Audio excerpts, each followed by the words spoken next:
Hanya ada 3 golongan atau 3 orang yang mereka diwajibkan untuk berpuasa.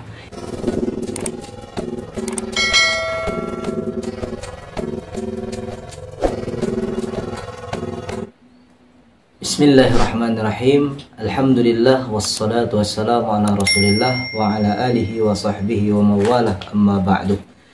Kaum muslimin dan muslimat yang dimuliakan Allah Subhanahu wa taala, sebentar lagi insyaallah kita akan memasuki bulan suci Ramadan. Yang saat ini kita sudah berada pada bulan Rajab. Kita berdoa kepada Allah Subhanahu wa taala, mudah-mudahan Allah berkahi kita di bulan Rajab ini dan di bulan Sya'ban, serta Allah pertemukan kita dengan bulan suci Ramadan. Amin ya rabbal alamin.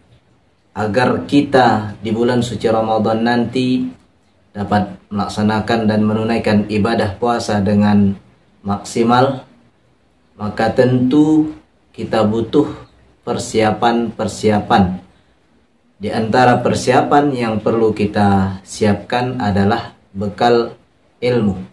Maka pada kesempatan yang berbahagia ini kita akan membahas fikih puasa yang kita sajikan dari kitab Kifayatul Akhyar fi Halli Wayatil Ikhtisar, karangan Al-Imam Taqiyuddin Abi Bakar Muhammad Al-Husaini Ad-Dimashqi Asy-Syafi'i. Beliau salah satu ulama terkenal pada abad 9 Hijriah. Kaum muslimin dan muslimat yang dimuliakan Allah, adapun pembahasan pertama yang akan kita sebutkan dalam kesempatan ini yaitu tentang syarat wajib berpuasa. Qala al-muallif rahimahullahu ta'ala wa syara'itu wujubis shaumi thalathatu asya'. Pengarang berkata syarat wajib berpuasa itu ada 3 hal. Yang pertama al-Islam, yang kedua al-bulu, dan yang ketiga al-aql.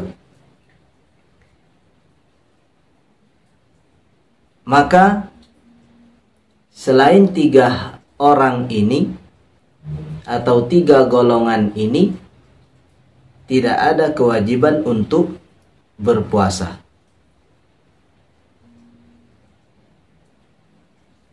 Kaum muslimin yang dimuliakan Allah Subhanahu wa taala, sebelum kita menjelaskan tentang Islam, tentang bulughh dan akal, maka kita sampaikan bahwasanya apa yang dimaksud puasa itu. Secara bahasa disebutkan oleh beliau, as-shaumu fil lughati al-imsaku 'anis syai'. Puasa secara bahasa yaitu menahan dari segala sesuatu. Jadi ketika kita menahan diri, tidak berbicara misalnya, atau tidak makan dan minum, itu hakikatnya adalah puasa secara bahasa. Maka di dalam Al-Quran Allah Subhanahu wa ta'ala berfirman berkaitan dengan Bunda Maryam. Qala Allah ta'ala inni nadhartu lirrahmani shauma ay imsaka. Aku bernazar untuk Allah Subhanahu wa taala untuk berpuasa, yaitu menahan.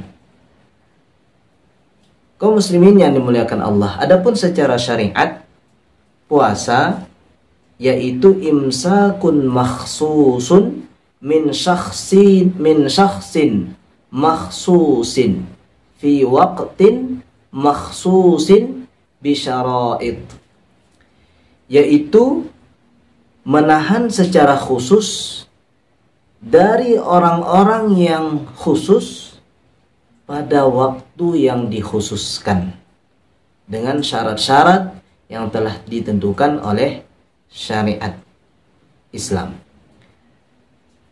Kaum muslimin yang dimuliakan Allah, kemudian kewajiban untuk berpuasa ini telah ditetapkan di dalam Al-Quran sebagaimana firman Allah Subhanahu wa taala, "Faman syahida minkumus syahra falyasum." Barang siapa di antara kalian telah menyaksikan hilal, maka hendaklah dia berpuasa. Di dalam hadis juga disebutkan bunyal Islamu ala khamsin, bahwasanya Islam itu dibangun di atas 5 perkara, dan disebutkan di antaranya yaitu shaumi Ramadan, yaitu berpuasa di bulan suci Ramadan.